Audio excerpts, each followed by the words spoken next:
Good morning મિત્રો, આજની સવારની પ્રેમી સલામ, જય મસીહ કી, પ્રેઝ ધ લોર્ડ, હાલેલુયા. રોમિયોને પત્ર 16મો અધ્યાય 12 અને 13 વચન. પ્રથમ 16મો અધ્યાય 12મું વચન.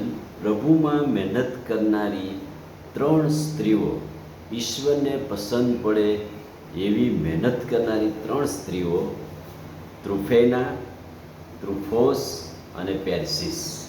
અને આ 3 બહેનોની સેવાની નોંધ સંત પાઉલ લે છે. પ્રભુમાં મહેનત કરનારી આ સ્ત્રીઓની સેવા સંત પાઉલ નોંધ લે છે. એટલે કે બહેનોની સેવા પણ શરૂઆતની મંડળીમાં હતી, અને શરૂઆતની મંડળીમાં સખત મહેનત કરનારી સ્ત્રીઓ પણ રોમની મંડળીમાં હતી, કે જે બલિદાનયુક્ત સેવા કરીને વફાદારીપૂર્વક એ કામ કરે છે. અને એટલે એમના નામનો અર્થ છે પ્રભુને પસંદ પડે તેવું જીવવું. ત્રુફેના અને ત્રુફાસ, કે જેમના નામનો અર્થ છે વફાદારીપૂર્વક જીવવું, પ્રભુને પસંદ પડે એવું જીવવું અને ખ્રિસ્તમાં કાર્યરત રહેવું.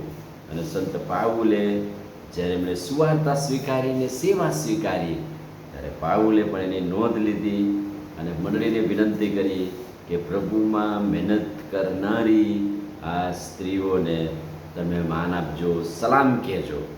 ત્યાર પછી 16મો અધ્યાય ને 13મું વચન. પ્રભુમાં પસંદ કરેલા રૂફસ અને તેની માં અને મારી માં ને સલામ કહેજો.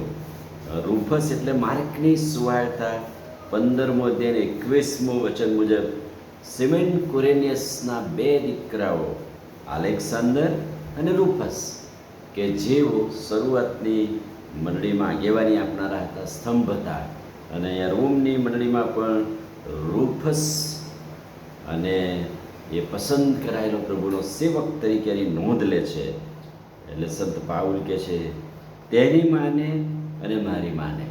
એનો અર્થ એવો થયો કે સંત પાઉલ રૂફસની માને એ માં માનતો હતો, પોતાની માં સમાન ગણતો હતો. અને એટલે એમ કહે છે કે એની પણ માં કહેવાય ને મારી પણ માં કહેવાય. એટલે તેની માને અને મારી માને, એટલે કે રૂફસની માને પણ એ માં માનતો હતો. અને એટલા માટે પ્રભુમાં પસંદ કરેલા રૂફસ, ઈશ્વરની સેવાને માટે પસંદ કરેલું આ પાત્ર સિમોન કુરેનિયસના 2 દીકરાઓ આલેક્સાન્ડર અને રૂફસ.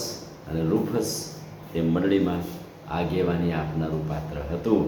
સંત પાઉલે નાના નાના પાત્રોને પસંદ કર્યા, તેડ્યા અને એમને ઉત્તેજન આપ્યું. ભલે તેઓ આગેવાની બહુ મોટી ના આપી શકે, સુવાર્તિક ના બની શકે, પણ પ્રભુમાં સખત મહેનત કરનારા, પ્રભુમાં જીવનાર અને પ્રભુથી પસંદ પડે એવા જીવનોની નોંધ હંમેશા પાઉલે લીધી છે. આમીન. પ્રાર્થના કરી.